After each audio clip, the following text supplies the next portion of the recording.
harmless procedure can hurt more because someone warned you it would. A pill with no active medicine can make you feel better because you were told it would work. The reaction isn't fake. The pain, relief, trust, fear, or certainty can feel completely real, even when expectation helped create it. That is what makes psychological effects so difficult to notice. They rarely feel like effects while they're happening. They feel like accurate memories, fair prices, obvious conclusions, and common sense. The placebo and nocebo effects. Expectation can change the way a physical experience feels. Give someone a pill with no active medicine, tell them it may reduce pain, and sometimes they really do feel better. Warn someone that a harmless procedure will hurt, and they may notice more discomfort than they otherwise would. That doesn't mean the pain is imaginary. Expectation can influence attention, tension, interpretation, and the body's response to a sensation. The setting matters too.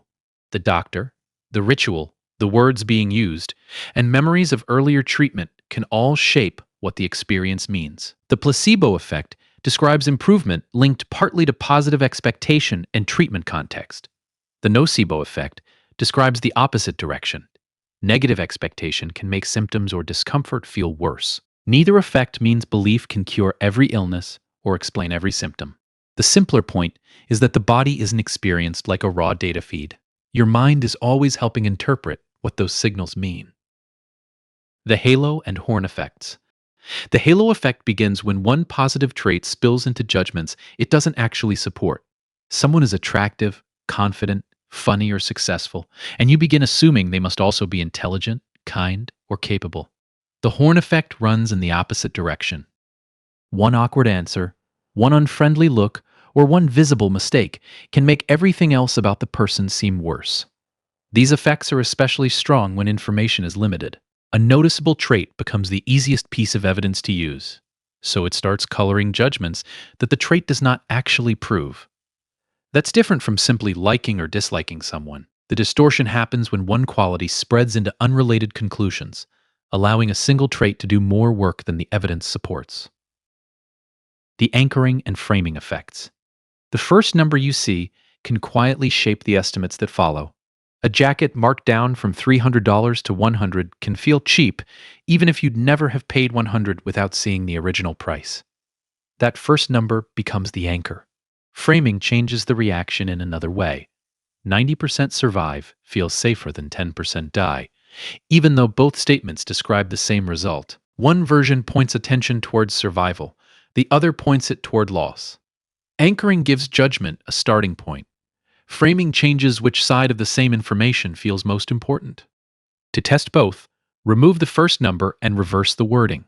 If your reaction changes while the facts remain the same, the presentation may be steering the decision. The mere exposure effect. You hear a song once and barely notice it. A few days later, it starts sounding better. You keep seeing the same face, brand, or style, and it begins to feel more familiar, easier, and sometimes more appealing. That is the mere exposure effect. Repeated contact can increase liking even when nothing important about the thing itself has changed. One possible reason is processing fluency. Familiar things often require less mental effort to recognize, and that ease can be mistaken for comfort, safety, or preference. This helps explain why repeated names, logos, voices, and faces can gain influence without making a new argument each time. But repetition has limits. Too much exposure can create boredom or irritation, and familiarity doesn't prove that something is good, safe, or true. It is simply one signal the mind may use when deciding how something feels. Loss aversion and the endowment effect.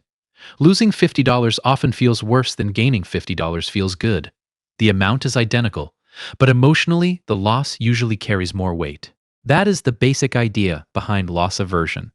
The endowment effect is related but not identical. Once something belongs to you, you may begin valuing it more than you did before ownership. A mug on a store shelf is just a mug. The same mug on your desk for a month can suddenly feel harder to price and harder to give away. Loss aversion is about the extra weight placed on losing. The endowment effect is about how ownership can change perceived value.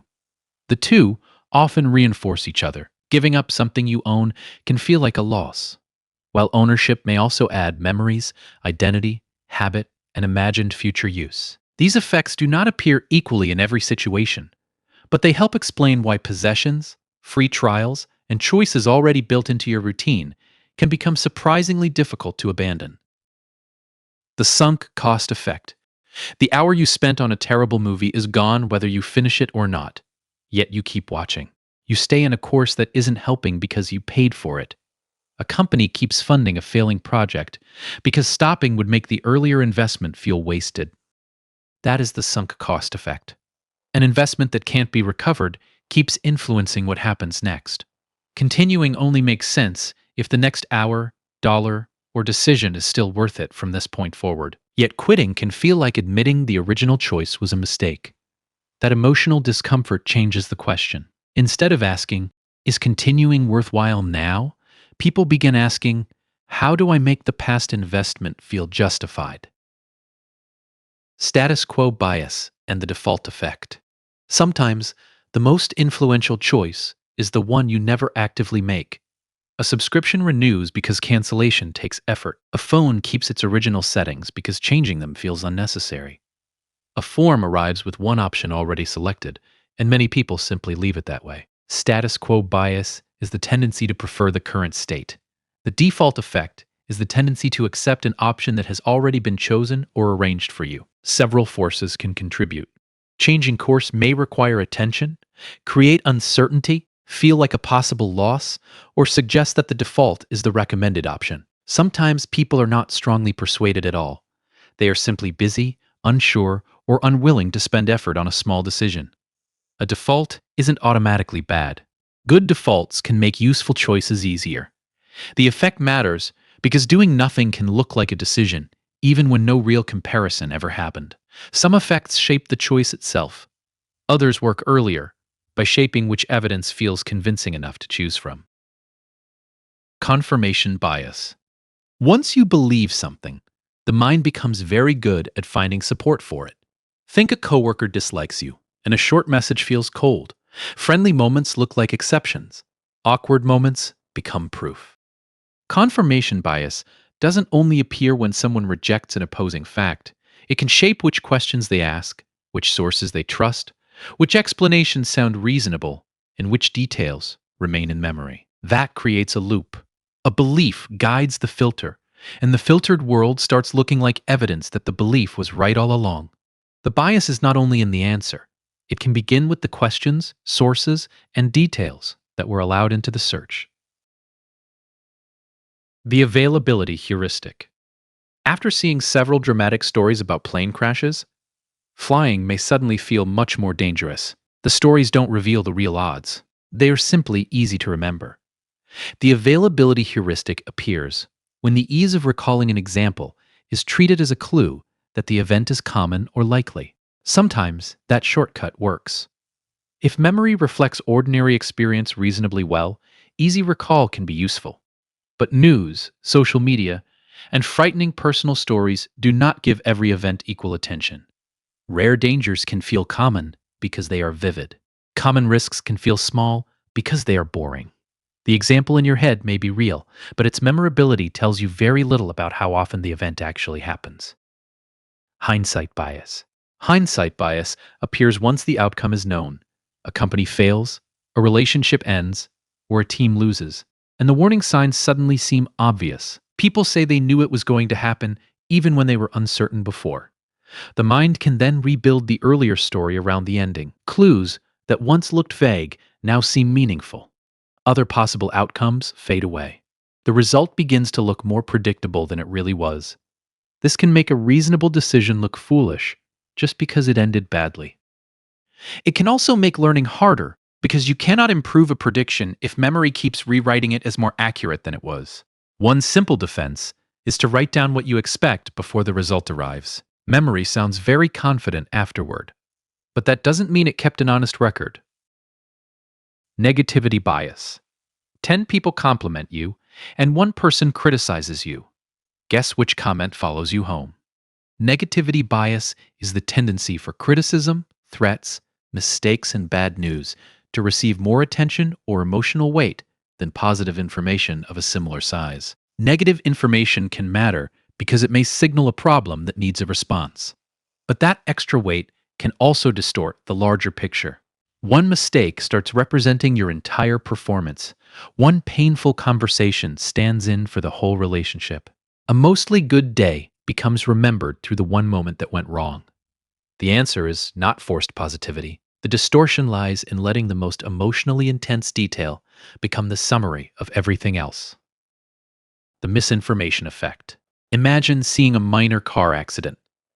Later, someone asks how fast the cars were moving when they smashed into each other. The crash was not severe, but that one word may influence how you remember it later. This is the misinformation effect. A leading question, a confident friend, a caption, or repeated retelling can introduce details that were not part of the original event. Over time, those additions may become difficult to separate from what you actually saw. This doesn't mean every memory is false. It means memory is reconstructed rather than replayed. Stored details, interpretation, and later information can be combined into one coherent version of the event. And confidence is not a perfect accuracy meter. A memory may feel clear because the story fits together, not because every detail is correct. The peak end effect. You can spend hours having a decent experience, then remember it mostly because of one amazing moment and the way it ended. Or the reverse. An otherwise good evening can be remembered badly because the final 10 minutes went wrong.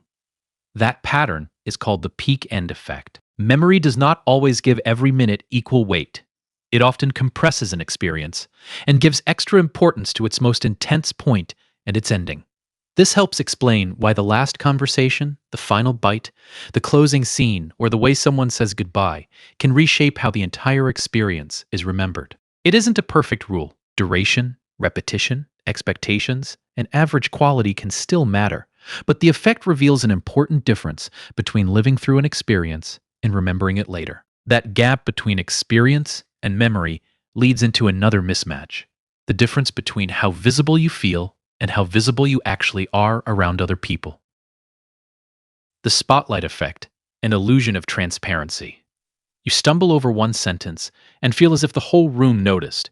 Your heart is racing, and it seems impossible that nobody can tell how nervous you are. Two related effects can create that feeling. The spotlight effect makes you overestimate how much other people notice your appearance, mistakes, and awkward moments.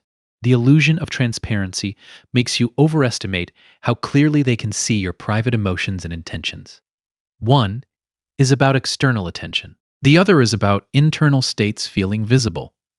One reason both can occur is that you have full access to your own experience. You feel every tense muscle and hear every anxious thought. Other people receive only a few external clues, and they are usually busy managing their own attention. What occupied your mind for an hour may have occupied somebody else's for only a few seconds. The fundamental attribution error. Someone stays quiet in a meeting, so people decide that they are lazy, uninterested, or unprepared. What nobody sees is that they were missing key information, got interrupted twice, or had just received bad news. The fundamental attribution error is the tendency to explain another person's behavior through character, while giving too little weight to the situation around them. Behavior is visible. Context often is not. That makes personality feel like the simplest answer. This doesn't mean character never matters. The mistake is treating one visible action as a complete explanation of who someone is, while the surrounding situation remains mostly invisible. Self-serving bias. We are often less generous when explaining other people and more generous when explaining ourselves. When something goes well, it is easy to see your skill, effort, or intelligence. When it goes badly, suddenly the timing was terrible, the rules were unfair, or someone else created the problem. That pattern is known as self-serving bias. It describes the tendency to explain success through internal qualities while explaining failure through external circumstances. The bias can help protect self-esteem, but it can also interfere with accurate learning. This isn't universal. People sometimes blame themselves too much, and culture, mood, personality, and the situation can all affect how credit and blame are assigned. The useful contrast is with the fundamental attribution error, We may overlook circumstances when judging other people, then emphasize circumstances when defending ourselves. Conformity. Conformity has two different poles. Sometimes you follow the group because you think they know something you do not. Other times, you go along because disagreement feels awkward, risky, or exhausting. In unfamiliar situations, copying others can be useful. They may genuinely have better information. But people also conform to avoid embarrassment, conflict, rejection, or the burden of standing alone. Public agreement doesn't always mean private belief. Someone may repeat the group's answer while quietly thinking the group is wrong. Conformity isn't simply weakness. Humans learn from one another, and groups need coordination. The danger begins when agreement itself is treated as proof, or when social cost replaces evidence as the reason to go along. The bystander effect. Something happens in a crowd, and everyone waits. Each person assumes somebody else will step in. People also look around for clues. If nobody seems alarmed, the situation may not feel serious enough to act on. That hesitation is part of the bystander effect. But crowds don't always stand around doing nothing. People are more likely to help when the danger is clear, the situation feels urgent, they know the person involved, or someone else has already taken the first step. It's better understood as one reason action may be delayed, not proof that groups are uncaring. In an emergency, a direct request can cut through the uncertainty. Someone call for help belongs to everybody. You, in the blue shirt, call now belongs to one person. Cognitive dissonance. You think of yourself as careful, then make a reckless choice. You believe a product is overpriced, then buy it anyway. Two parts of your thinking no longer fit together, and the tension is called cognitive dissonance. The conflict can appear between beliefs, choices, behavior, new information, or the way you see yourself. The mind usually tries to reduce that discomfort. Sometimes you change the behavior. Sometimes you change the belief. And sometimes you create a justification. The risk was necessary, the product was worth it, or the choice was never really yours. This isn't always a conscious lie. The new explanation can feel sincere because it restores a sense of consistency. Cognitive dissonance doesn't mean people always defend bad decisions. It helps explain why changing the story can sometimes feel easier than admitting the contradiction. The Dunning-Kruger effect. The Dunning-Kruger effect is often reduced to an internet joke.